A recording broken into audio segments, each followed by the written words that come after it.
What's going on, YouTube? My name is Jay. Welcome to my YouTube channel. Today I'm going to be showing you guys how to do a pull-up, because not everybody knows how to do a pull-up, right? This is calisthenics for beginners, first and foremost, right? This is calisthenics for beginners. And usually they say the beginner basic exercise, basically the basic exercise in calisthenics are pull-ups, push-ups, and dips. But the reality is not everybody knows how to do a pull-up, a push-up, or a dip. Some people do, some people don't. So this is for my real true beginners out there that do want to know how to do a pull-up. So first thing, before I teach you how to do a pull-up, what is a pull-up? You have to know what a pull-up is, right? Some people confuse a pull-up and a chin-up for each other. So this right here is a pull-up.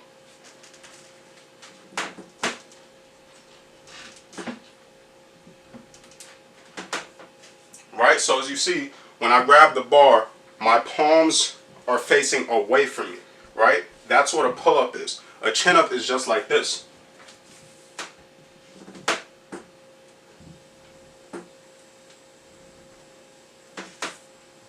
So a chin-up is when your palms are facing towards you. My hand is facing towards me, right? A pull-up is when your hands are facing away from you. The difference between the two, when you do a pull-up, you're getting more back activation. Both are for back and biceps, right? But the emphasis changes depending on how you place your hands.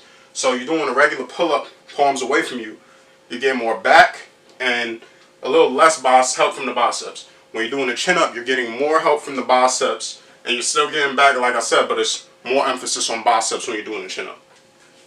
So today I'm going to be showing you guys 3 different exercises that you can do in order to learn how to do your first pull-up. So the first exercise I have for you guys here is the inverted row. So you could do an inverted row either where you have a straight bar, like straight across you. It's got to be a lower bar, got to be lower than the initial pull-up bar. You can have a straight bar that's very low to the ground, or not too low where you can't extend your arms. It has to be at least longer than the length of your arms, right? Like higher up the ground. Or you can have a parallel bar. Same thing. It got to be at least longer than the length of your arms so you can fully extend your arms at the bottom of the movement. So I don't have a bar with me right now, so I'm going to use these rings to demonstrate to you guys. So when you're doing the inverted row, all you're doing is you're getting under the bar. Say this is a bar. You can use rings too if you want, but obviously you use a bar for more stability. It's easier for beginners. Don't use rings if you're a beginner. But say this is the bar, this is how low it is to the ground. All you do is you get under it, extend your arms, and you raise your glutes. You raise your glutes, pull up like this. Right? Now for some beginners that still might be hard, but there are ways to make the exercise easier and to make it harder, right? So if you want to make the exercise easier, all you do, right, is you get on a higher bar. The higher the bar that you use for rows, the easier it will be for you to do the exercise. So say you have a bar that's a little higher, a straight bar that's a little higher. You grab the straight bar, say it's this high, right? Now I'm doing it much higher. It's way easier for me to pull this. And the lower you get, the harder it gets. So say the bar is this low, it's a little harder. Say the bar is this low, it's a little harder, right? And then if you want to make it a little more hard on yourself, say you get to one of the lowest bars, you know, just outside your arm's length, you want to fully extend your feet. So just don't bend your feet. Fully extend your feet. That's it.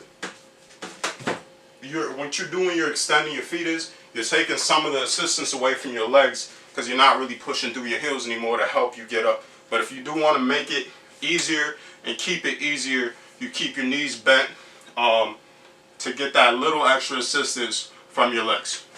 Guys, the second exercise I'm going to show you is a little similar to the inverted row. That was the inverted row. This next one is called, well, it's just an assisted pull-up, really. That's all it is. So the difference between the inverted row and the assisted pull-up is that you're just not picking your glutes up off the floor anymore. When you do an inverted row, you're doing it horizontal, right? So if I'm standing up straight, I'm vertical. If I'm standing up straight, I'm vertical. If I'm standing like this, I'm horizontal.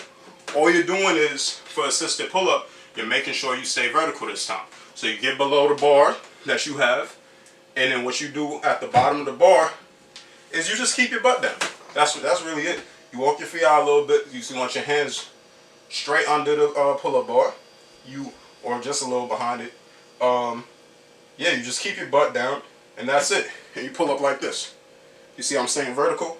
That's the difference between the assisted pull-up and the row. The row, I'm like this, butt up in the air, making sure I'm squeezing my core tight. For the assisted pull-up, my butt is down. I'm trying to stay as vertical as I can possibly be. And just do it like this. And you're getting that assistance from your legs, and you're practicing the verticality of the pull-up movement. Alright, so the last exercise that I'm going to show you guys is the negative pull-up, right? So here's what a negative is, right? Or say I'm not strong enough to pull myself up to the top of the bar. What I do is I jump to the top of the bar and I come down as slow as I possibly can. So this is a negative right here. Say I jump up and I gotta come down in a 5-second count. 1, 2, 3, 4, 5. And then again, I keep complete the repetition. I do it again. So we jump up again. 1, 2, 3, 4, 5. Now the reason this works is because we're all stronger in the lowering portion of our exercises, which is the eccentric portion of the movement. Is basically when you're lowering yourself, when you're stretching your muscle. When you go up, you're contracting. When you're coming back down, you're stretching it, lengthening it. So we're all stronger in that portion of the movement. All you have to do is just come down, say for a 5-second count like I did.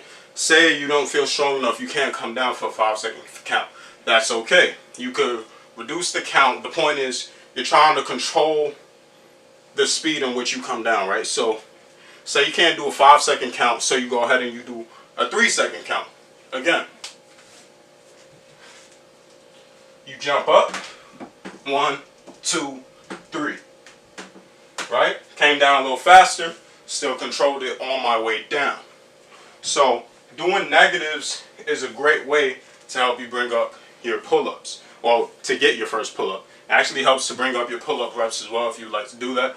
But you can apply negatives to every exercise, to every single exercise. So say I'm doing rows up here.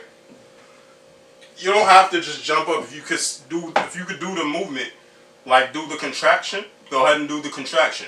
But say I'm doing rows up here, and I pull it, right? And I come down, 5 seconds. 1, 2, 3, 4, 5. Up. 1, 2, 3, 4, 5. Right? So you could use negatives on every motion that I've shown you today. You use it on all of them. It's going to help you learn to control those muscles and control everything. And it's just going to also help build your general strength throughout the movement. So you will finally get to the point where you're able to do your first pull-up. So yeah, guys, make sure you just practice the inverted rows, you practice the assisted pull-up, and you practice the negative pull-up. Just jump to the top of the bar and you come down, right? Just come down as slow as you possibly can, whether it be 5 seconds down, whether it be 3 seconds down, or 2 seconds down. You'll get your time up as you progress over, as you progress over time, you'll get your time up, obviously. So do all these 3 things, and if you do them consistently, if you do them consistently, I promise that you will get your first pull-up. So guys, if you did enjoy this video, if you did find it helpful, make sure you like, comment, and subscribe, and also follow me on Instagram. My Instagram is J, that's J_A, 3 underscores and a Y. Alright, I'll see y'all on the next one.